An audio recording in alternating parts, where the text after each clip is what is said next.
चलिए शुरुआत करते हैं आज के न्यूज़पेपर की। आज हम देखने वाले हैं भीमा कोरेगांव से रिलेटेड एक न्यूज़ आई है, तो उसमें भीमा कोरेगांव का उल्लेख किया गया है। सबसे पहले हमें भीमा कोरेगांव की हिस्ट्री को जानना होगा। भीमा कोरेगांव की जो हिंसा है वो हुई थी 1 जनवरी 2018 को। इस दिन जो भीमा कोरेगांव बैटल है ना, उसके 200 साल पूरे हुए थे। इसी के चलते चलते लोग इस जगह पर इकट्ठे हुए थे। लेकिन बाद में क्या हो जाता है, ये जो सेलिब्रेशन है उसमें वायलेंस हो जाता है। वायलेंस होने के चलते चलते एक पर्सन की डेथ हो गई थी और कई सारे जो अदर लोग थे उनको इंजरी आ गई थी। जब पुलिस ने इन्वेस्टिगेशन किया इस इंसिडेंट की, तो इसने कई सारे एक्टिविस्ट को अरेस्ट किया था और उनके ऊपर आरोप लगाया था कि ये माओवादी के साथ इनका लिंक है। ठीक है, तो पुलिस ने ये भी आरोप लगाया कि उन्होंने एल्गार परिषद का गठन किया था। ठीक है, एल्गार परिषद को ये लोग पैसा देते थे। ठीक है, और जो मीटिंग हुई थी ऑन 31 दिसंबर 2017 को, और इस मीटिंग में कुछ भड़काऊ भाषण दिए गए अकॉर्डिंग टू पुलिस।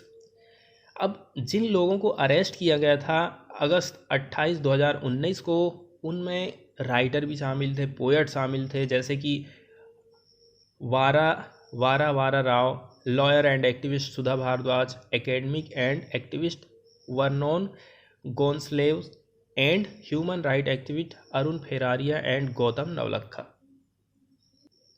अब हम बात करते हैं भीमा कोरेगांव की। तो भीमा कोरेगांव क्या है? एक छोटा सा गांव है पुणे डिस्ट्रिक्ट ऑफ महाराष्ट्र का। ये एसोसिएटेड है with an important face of Maratha history. Maratha history से इसका संबंध है। 1 जनवरी 1818 को दलित डोमिनेटेड ब्रिटिश आर्मी, मतलब उस टाइम में ब्रिटिश की आर्मी में दलित लोग शामिल थे और दूसरी तरफ थे पेशवा बाजीराव द्वितीय। दलित लोगों ने अंग्रेज़ों का साथ दिया था और पेशवा बाजीराव सेकंड को उन्होंने हराया था। इसी के चलते चलते ये लोग यहाँ पर सेलिब्रेशन करते हैं। देखो, अब दलितों ने अंग्रेज़ों का साथ क्यों दिया था? क्योंकि जो दलित वर्ग था उस समय उसकी कंडीशन बहुत ज़्यादा ख़राब थी, उनको बहुत ही ज़्यादा दबाया जाता था। इसी के चलते चलते उन्होंने अंग्रेज़ों का साथ दिया था। तो जब इनकी विक्ट्री हुई दलित लोगों की, तो इसी की यादगार में एक पिलर यहाँ पर बनाया गया था ब्रिटिश सरकार के द्वारा, जिसको विजय स्तंभ के नाम से जाना जाता है, विक्ट्री पिलर कहा जाता है। इसको इंस्टॉल किया गया था by the east India company in memory जो लोग, ठीक है, फाइट कर रहे थे और उनकी जो डेथ हुई थी, इन्हीं की यादगार में उन्होंने इस स्तंभ को बनाया था। और यहीं पर 1 जनवरी को बहुत सारे जो दलित लोग हैं वो श्रद्धांजलि देने के लिए इकट्ठे होते हैं। और जब 1 जनवरी 2018 को ये लोग इकट्ठे हुए थे, तो यहाँ पर मराठा कम्युनिटी और जो महार लोग हैं, दलित लोग, उनके बीच में क्लैशेस हो गया था। इसी के चलते चलते वायलेंस हुआ, डेथें हुई और लोग इंजर्ड हुए थे। अब हम आते हैं न्यूज़ की तरफ और न्यूज़ देख लेते हैं। ट्राइबल मतलब होता है जो जनजाति वर्ग है हमारे यहाँ का, SC और ST कैटेगरी वाला। ट्राइबल राइट्स के एक्टिविस्ट, ट्राइबल के अधिकारों को लेकर लड़ने वाले जो एक्टिविस्ट थे, कार्यकर्ता थे, फादर स्टैन स्वामी की डेथ हो गई है मुंबई हॉस्पिटल में। 84 साल की इनकी एज बताई जा रही है। इनको भीमा कोरेगांव वायलेंस का अपराधी बनाया गया था, एक्यूज्ड बनाया गया था। तो tribal rights activist father Stan Swamy, जिनकी एज 84 साल बताई जा रही है, जो कि एक्यूज थे Bhima Koregaon caste violence case की, इनकी डेथ हो गई है मंडे के दिन आफ्टरनून को, ऐसा बम्बे हाई कोर्ट का कहना है। अब doctor Ian D'Souza, medical director of the Holi family hospital, जहां पर इनको एडमिट किया गया था 29 मई को। ठीक है, अब तो डॉक्टर लोगों का ये कहना है कि इनको सबसे पहले तो कोरोना के लक्षण सामने आए, ठीक है, जब वो तलोजा जेल में थे। अब देखो, division bench of justice SS Shinde and NJ जमादार, इन्होंने ये कहा है कि इनको कुछ पल्मोनरी इन्फेक्शन भी था, मतलब इनके फेफड़े से संबंधी इनको बीमारी थी जब इनको कोरोना हुआ उसके बाद में, तो ठीक है। और इनको लंग्स में कॉम्प्लिकेशन देखने को मिले, न्यूमोनिया इनको देखने को मिला, और फिर 4:30 बजे इनको कार्डियक अरेस्ट आता है ऑन 4 जुलाई, और इसके बाद इनको वेंटिलेटर में रखा जाता है, और इसके बाद फिर ये कभी होश में नहीं आते। सीनियर एडवोकेट मिहिर देसाई का कहना है, देखो हमें कोई दुख नहीं है हॉस्पिटल के लिए, हॉस्पिटल के खिलाफ। हाउएवर वी कैन नॉट से the same thing about NIA and state authority. Hospital से तो हमें कोई दिक्कत नहीं है कि चलो ठीक नहीं कर पाए लोग, लेकिन हम NIA और स्टेट अथॉरिटी से ये एक्सेप्ट नहीं कर सकते। मैं जो है जुडिशियल प्रोब चाहता हूँ इस केस में, क्योंकि इनको जेल से हॉस्पिटल लाने में 10 दिन का डिले आपने क्यों करा। इनके ऊपर UAPA का चार्ज लगाया गया था, तो UAPA से संबंधित कुछ बातें हैं जिनको हम देख लेते हैं। देखो UAPA जो लॉ है वो स्पेसिफाई करता है that only officer of the rank of deputy superintendent या फिर असिस्टेंट कमिश्नर किसका of police of the NIA, इनके पास पावर है कि वो इन्वेस्टिगेट कर सकते हैं ऑफेंसेस की जो कि UAPA के अंतर्गत में आते हैं। तो UAPA के अंतर्गत यदि किसी के खिलाफ मामला दर्ज किया जाता है तो उसको इन्वेस्टिगेट करने का काम करेगा डिप्टी सुपरिटेंडेंट या फिर assistant commissioner of the police of the NIA।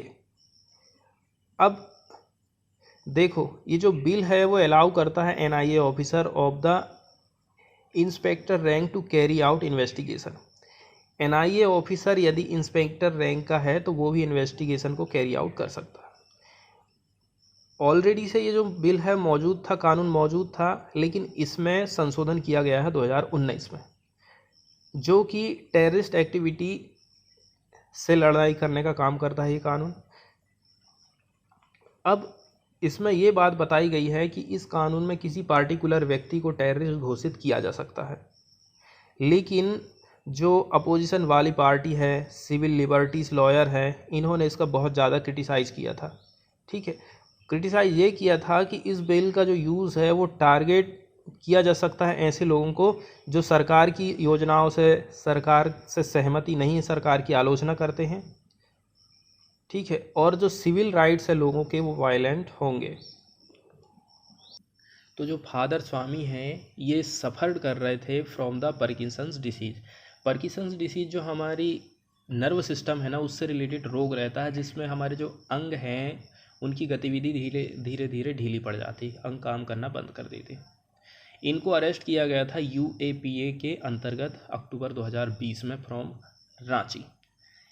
बताया जा रहा है कि इनका कनेक्शन एल्गार परिषद केस से था और इनको फिर जेल में, तलूजा जेल में डाल दिया गया था। इसके बाद वाली न्यूज़ हम देखने वाले हैं IT एक्ट की सेक्शन 66A को। सुप्रीम कोर्ट का कहना है कि हम तो ये बात सुनकर के बिल्कुल आश्चर्यचकित रह गए हैं कि सेक्शन 66A के अंतर्गत का यूज़ अभी भी हो रहा है, जबकि इसको स्ट्रक डाउन कर दिया गया था 6 साल पहले। अभी भी फिर आप उसको क्यों यूज़ कर रहे हैं? सुप्रीम कोर्ट ऑन मंडे ने ये फाउंड किया कि ये बिल्कुल डिस्ट्रेसिंग और शॉकिंग और टेरिबली वाली बात है कि पीपुल, जो लोग हैं, उनको अभी भी बुक किया जा रहा है, जेल में डाला जा रहा है and tried under section 66A of the information technology act. जबकि 6 साल, इवन आफ्टर 6 साल के पहले यदि हम इसको देखें ना तो उसको स्ट्रक डाउन कर दिया गया था इसके प्रोविज़न को, जैसे कि ये अनकॉन्स्टिट्यूशनल है और फ्री स्पीच को ये वायलेट करता है। और सरकार का तो ऐसा है ही कि जो भी सरकार की आलोचना कर रहा है उनके ऊपर नए नए कानून लगा देती है। UAPA हो गया, चाहे देशद्रोह का कानून हो, चाहे IT एक्ट हो, इस सारे हथियारों का यूज़ कर लेती है गवर्नमेंट। इसमें हमें एक जजमेंट को ध्यान में रखना है 2015 का। ठीक है, जजमेंट था श्रेया सिंघल जजमेंट, और निर्णय सुनाया गया था जस्टिस रोहिंटन एफ नरीमन इन मार्च 2015 में। इसमें ये कंक्लूड किया गया था कि इसके जो प्रोविज़न है वो वेग हैं और जो वर्ड है ना वो आर्बिट्रली हैं। ठीक है, मतलब शब्द ऐसे हैं कि उलझाने वाले हैं, क्लियरली बातों को इसमें मेंशन नहीं किया गया है। तो अब हम जान लेते हैं कि सेक्शन जो 66A है, जिसको सुप्रीम कोर्ट ने ख़त्म कर दिया था, वो क्या कहता है। 66A ये कहता है कि यदि कोई व्यक्ति किसी भी साधन से, चाहे मोबाइल हो, कंप्यूटर हो, किसी के भी माध्यम से ऐसे मैसेज को सेंड करता है जो ऑफेंसिव हो जाते हैं, या फिर उनके जो कैरेक्टर है ना वो जो कैरेक्टर हैं यदि वो एकदम ख़तरनाक वर्डों का यूज़ करता है, या फिर एनी इन्फॉर्मेशन विच वो जानता है कि वो गलत है, लेकिन इसके बावजूद भी जो है causing annoyance, inconvenience, danger, obstruction, insult, ये सब पैदा करने के लिए यदि वो यूज़ करता है ऐसे मैसेज का, तो उसको 3 साल तक की सज़ा हो सकती है। इसके बाद वाली न्यूज़ में सीएम का जो कार्यकाल रहा है अभी तक हमारे इंडिया में, अलग अलग स्टेट में कितने कितने कार्यकाल रहा है, उसी से रिलेटेड कुछ फैक्ट यहाँ पर बताए गए हैं। जैसे कि यदि हम 20 स्टेट की बात करें ना, जिनका डाटा हमारे पास अवेलेबल है, इसमें से 49 सीएम ने रूल किया है लेस देन 120 डे। ईयर की बात कर रहे हैं हम 1962 से लेकर के 2021 तक। 120 दिन से भी कम का कार्यकाल रहा है 49 सीएम का। अब हम बात कर लें गोवा की, तो गोवा के 6 सीएम ऐसे हैं जिन्होंने सेवा किया है लेस देन 120 दिन, जो कि हाईएस्ट है एमंग द स्टेट कंसिडर्ड। जितने भी स्टेट अभी तक हमने देखे हैं उनमें से मध्य प्रदेश और हरियाणा हैव 5 और 4। मध्य प्रदेश में 5 और हरियाणा में 4 सीएम इस प्रकार के रहे हैं जिन्होंने 120 दिन से कम सीएम के रूप में काम किया है। अब हम बात करें सीएम मध्य प्रदेश के अर्जुन सिंह और हरीश रावत उत्तराखंड के, तो इन्होंने केवल 1 दिन सीएम के रूप में काम करा है। ठीक है, माधव सिंह सोलंकी गुजरात के हैं, इन्होंने एज ए सीएम काम किया है 120 दिन से कम के लिए 3 बार, और 5 अदर हैं जो कि फ्रॉम डिफरेंट स्टेट है। इन्होंने पोस्ट को हेल्ड किया है for a similar duration twice, 2 बार 120 दिन से कम समय के लिए सीएम रहे हैं लोग। 7 सीएम ऐसे रहे हैं जिनका टेन्योर है 10 साल से कम का है। अब यदि हम 1990 की बात करें तो गोवा और हरियाणा दोनों जगह यहाँ के सीएम इन्होंने सर्व किया है फॉर लेस देन 120 साल, 120 day. The same happen in Tripura in 1977। ये जो सोर्स है इसका Trivedi centre for political data. इसके बाद वाली न्यूज़ हम देखने वाले हैं ONRC स्कीम से रिलेटेड। देखिए ONORC जो स्कीम है ये प्रोवाइड करती है कि यदि कोई व्यक्ति MP का व्यक्ति है, वो कमाने जाता है महाराष्ट्र में नागपुर में काम करने के लिए, तो अब MP के राशन कार्ड की सहायता से ही वो महाराष्ट्र में भी राशन खरीद सकता है। अभी तक ये होता था कि जिस स्टेट का राशन कार्ड है आपको राशन वहीं से मिलेगा, दूसरे स्टेट में नहीं मिलता था। तो जब फर्स्ट बार जो कोरोना की लहर आई थी तो इसमें ये बहुत ज़्यादा चर्चा में रहा था, क्योंकि जिनके पास राशन कार्ड नहीं थे उनको जो है राशन नहीं मिल पा रहा था, माइग्रेंट लेबर को। तो अब हम इसमें ये देखने वाले हैं कि जो ONORC स्कीम है आखिर इसमें डिले क्यों हो रहा है, स्टेट आखिर इसको अपने यहाँ पर लागू क्यों नहीं कर पा रहे हैं। तो देखो, आधार कार्ड का जो इसमें यूज़ किया जाता है उसकी जो लो सीडिंग है वही सबसे बड़ा रीज़न है कि इसको अभी तक इम्प्लीमेंट नहीं किया गया है। अब असम में तो कंट्रोवर्सी चल ही रही है NPR को लेकर के, तो इसका जो पेनिट्रेशन है आधार कार्ड का वो कम है यहाँ पर। इसी के चलते चलते ONRC स्कीम यहाँ पर लागू नहीं हो पा रही है, क्योंकि इसमें आधार कार्ड भी ज़रूरी रहता है ना। आधार कार्ड के माध्यम से ही इनको प्रोवाइड किया जाता है। अब दिल्ली और वेस्ट बंगाल में एक्सपेक्ट ये किया गया है कि ONR one nation one ration card scheme जो है लागू हो जाएगी एंड द मंथ ऑफ और जबकि छत्तीसगढ़ ऐसा स्टेट है जहाँ पर ये काम चल रहा है और ये लोग जो है एक्वायरिंग कर रहे हैं नेसेसरी डिवाइसेस ताकि इसको हम लागू कर सकें। अब इसके बाद वाली न्यूज़ में थोड़ी सी जो स्टैन स्वामी हैं जिनकी डेथ हो गई है उनकी लाइफ स्टाइल के बारे में यहाँ पर बात बताई गई है। देखो, father Stanislaus Lourdu Swamy who was popularly known as father Stan Swamy, इनका जन्म हुआ था तिरुचिरापल्ली में, ठीक है, 26 अप्रैल 1937 को। ये जो है प्रेइस्ट रहे थे 51 सालों के लिए और फिर इसके बाद ये जल, जंगल और ज़मीन के लिए लड़ते रहे थे फॉर द ट्राइबल पीपुल। इनकी डेथ हुई थी, ठीक है, 1:24 PM में, लगभग 1:30 बजे इनको मंडे के दिन डेथ हो गई थी। इनको अरेस्ट किया गया था 8 अक्टूबर 2020 को NIA के माध्यम से फ्रॉम बगाईची इन रांची, जहाँ पर ये रह रहे थे। इसके बाद वाली न्यूज़ हम देखने वाले हैं फॉरेन वाले पेज से। फॉरेन वाले पेज में यूरोप और चाइना के रिलेशन से रिलेटेड बातें यहाँ पर बताई गई हैं कि चाइना ये चाहता है कि यूरोप के साथ में हमारे रिलेशनशिप अच्छी रहे। तो मैक्रोन हो चाहे वो मर्केल हो, इनके साथ में ये टाई को एक्सपांड करना चाहते हैं। कई सारे मुद्दे हैं जिनको लेकर के इस साथ में लड़ना चाहते हैं, जैसे कि यदि हम बात करें इंटरनेशनल अफेयर की, स्ट्रेटजिक इंडिपेंडेंस, ठीक है, और इसके साथ offer a fair, transparent and unbiased environmental for Chinese companies. अब रिश्ते ख़राब होने के चलते क्या होता है, यूरोप ने चाइनीज़ कंपनियों की स्थापना या फिर ट्रेड के लिए काफ़ी जो है रोक टोक लगा दी थी।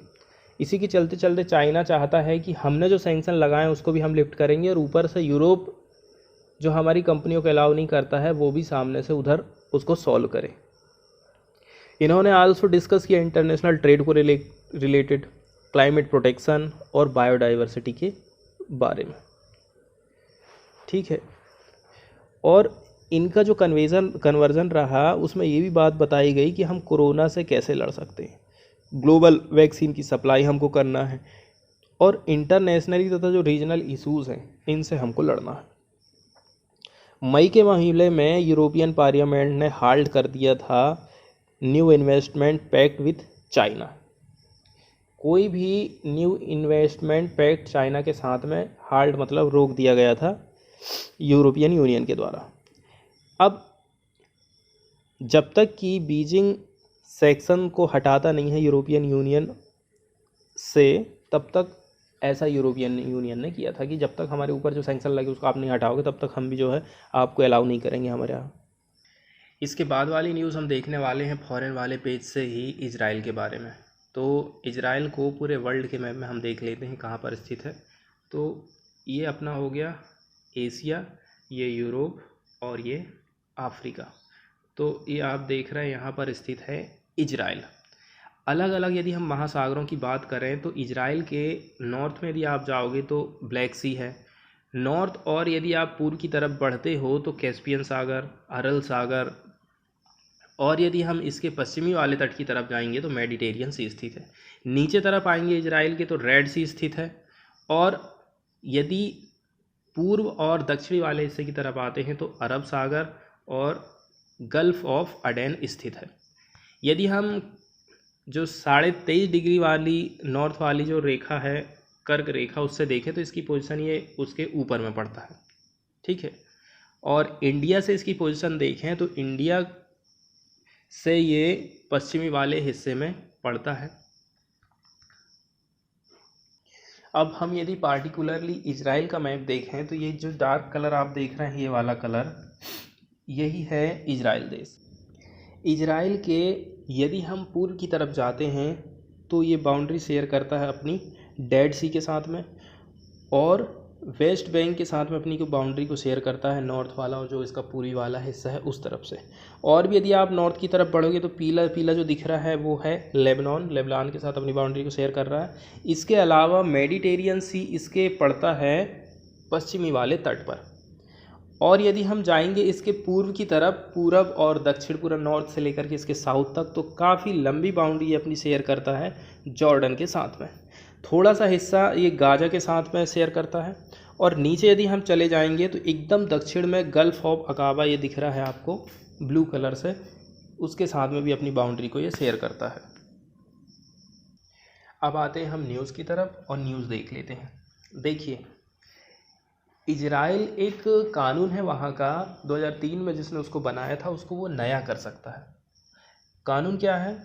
ये जो कानून है ना, वो रोकता है अरब सिटीजन्स, कहाँ के, इजराइल के, कि इनकी जो नागरिकता है ना उसको एक्सटेंड नहीं किया जाएगा, या फिर even residency to spouses from the occupied West Bank and Gaza.